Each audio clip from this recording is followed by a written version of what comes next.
Would anyone else care to comment on this issue? All right, with that, I will close the comment period. Directors, is there any conversation? Anyone like to add anything? Anyone like to say anything? Any motion to? I'll move for approval. I'll second. All right, we have a second. Please vote. And it passes 4-0. So thank you. Congratulations, Julie, and look forward to seeing your studio over there. Mr. Ms. Chair, Grayson. there is a 10-day appeal period, and that appeal period starts running tomorrow. Thank you, Amy. Thank you very much. We have a fourth item here. Okay, fourth item, minor use permit, MUP 18-12, 122 14th Street. Director Landavazo, do we have a staff report? Yes, Planner Fowler will be giving the report. All right, thank you. Mr. Fowler? Thank you, Director, Chairman, fellow commissioners. Item 4 is to allow the interior remodel of a non-conforming duplex that is non-conforming due to density, parking, and setbacks in the residential high-density RHD 20 zoning area. As you can see here, the site is located on the east side of 14th Street, surrounded by residential units, with the primary unit here in the front and the secondary unit over the top of the garage at the rear.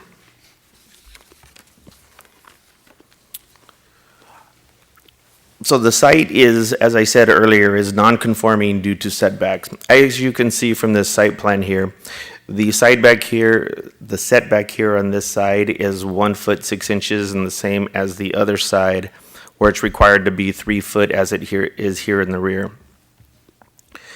The rear yard setback is required to be 9 feet, as it's 24 feet minus the alley, and the alleyway is 15 feet, so it's required to be 9, but it's only 8 feet. The site is just over 2,750 square feet, and it's required to be 4,356 square feet if there are 2 dwelling units on the site, which makes it non-conforming due to density. And the parking spaces, it currently has 2 parking spaces within an enclosed garage. It's required to have 4, so it's deficient due to parking. Due to the interior remodel of the house and the adding and removal of walls is why it's here before the commission this evening, and the exterior stairway being repaired is also a reason. As you can see from this floor plan, the blue is where the applicant is requesting to add walls. The red is where they were removed. So realistically, they were reorganizing the closets in the bedroom and then eliminating a wall between the kitchen and the living room area to make it a more open floor plan. With that, I've received no correspondence, and that concludes my presentation. All right, thank you, Steve. Commissioners, do we have any questions of staff? Seeing none, we'll open this for any comments or questions from the community. So would anyone care to speak on this topic? All right, seeing no one, we will close the comment period. Is there any questions or anyone wish to make a motion? I'll move to pass. Move to approve? I'll second. Second. Thank you very much. Okay, wait, let me clear that. Please vote. And that passes 4-0. And again, there is a 10-day appeal period from this decision. That appeal period starts running tomorrow. Thank you, Amy. Okay, getting back to our agenda. I don't think we have any more items tonight, so let's see, public hearings. We have any public hearings to announce? Director's report. Do we have a director's report?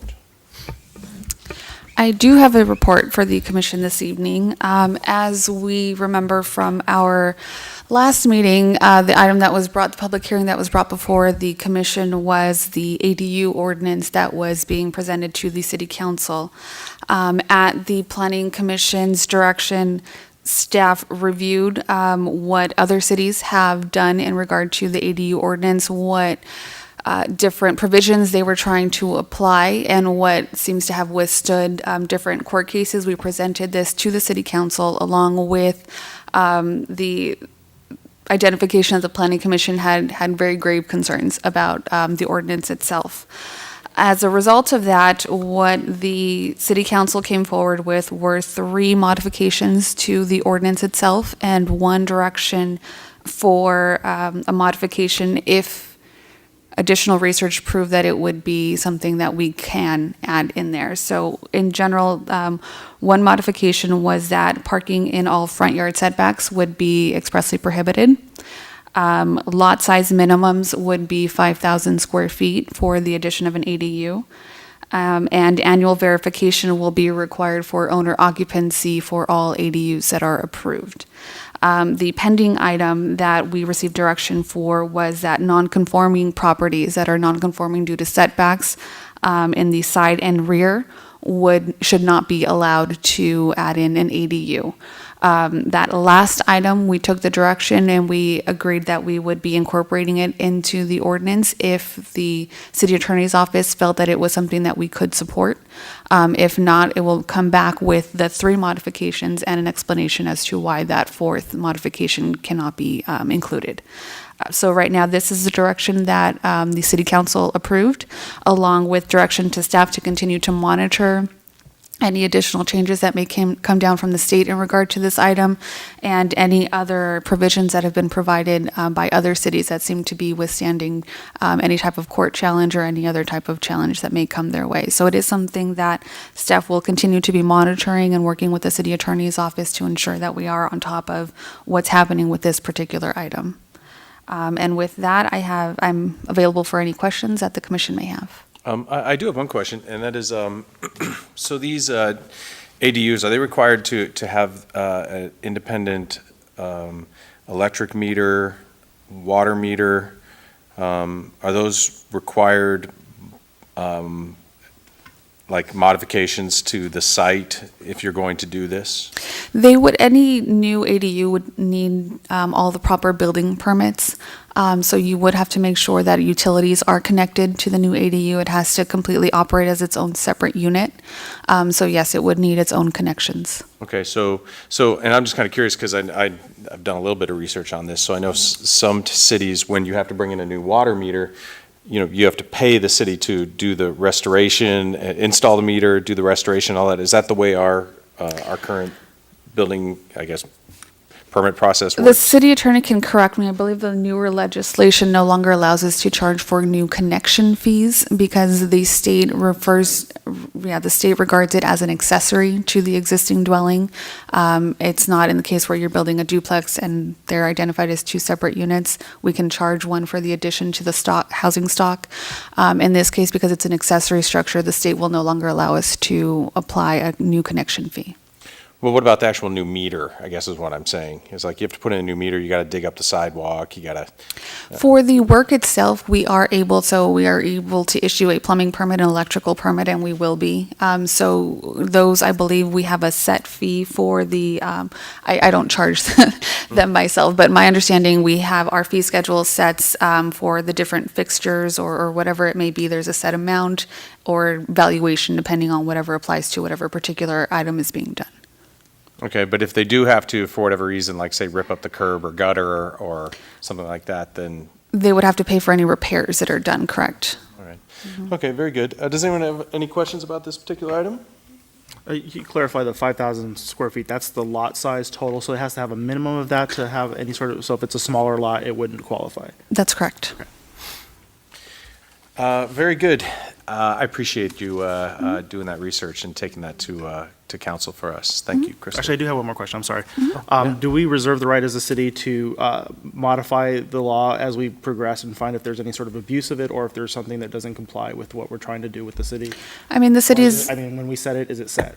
the city is always able to make modifications to our municipal code, so we can always propose a zone code amendment zone code amendment. It's a zoning code that we're modifying, so we can always move forward with Can we something like address that. it? Mhm. And would that have to go through a process again, or can that be done? directly with the city? Anything that modifies the zoning code has to go to the planning commission before it goes to the city council. Okay, thank you. Would you like to add anything, Ms. Grayson? No, Okay, she stated it exactly correctly. all right, very You did good. a good job. Okay, let's see, commissioner concerns. Would anyone like to ask anything at this time? Please. I'd like to make a comment. This past weekend, the College Park East Neighborhood Association held its Holiday Lights Contest, and we designated 7 homes in College Park East as the winners, and will be listed online along with runner-ups, and hopefully they'll be in the Seal Beach Sun when it comes out on Thursday. We give the winners a sign, also an Amazon gift card, and they have, just like the chili contest, they get bragging rights for the year. And so it was a lot of fun, and some of the homes are just beautiful. So if you can, drive on up. So that's one of the reasons why we want to put it in the sun, so everybody from the rest of the city can come on up to College Park East and see all the lovely homes. Thank you, Patty. Anyone else? All right, so today, is this our last meeting of the year here in Chambers? All right, so I do want to wish everyone a very safe and happy holiday season from all of us here on the Planning Commission, if I could speak for everyone. And also, I do want to mention that I think this is Robin's last meeting, and so I do want to say that we very, very, very much appreciate your service to the city. Thank you, and we wish you all the best. Thank you very much. Okay. And I guess with that, meeting is now adjourned. Thank you, everyone.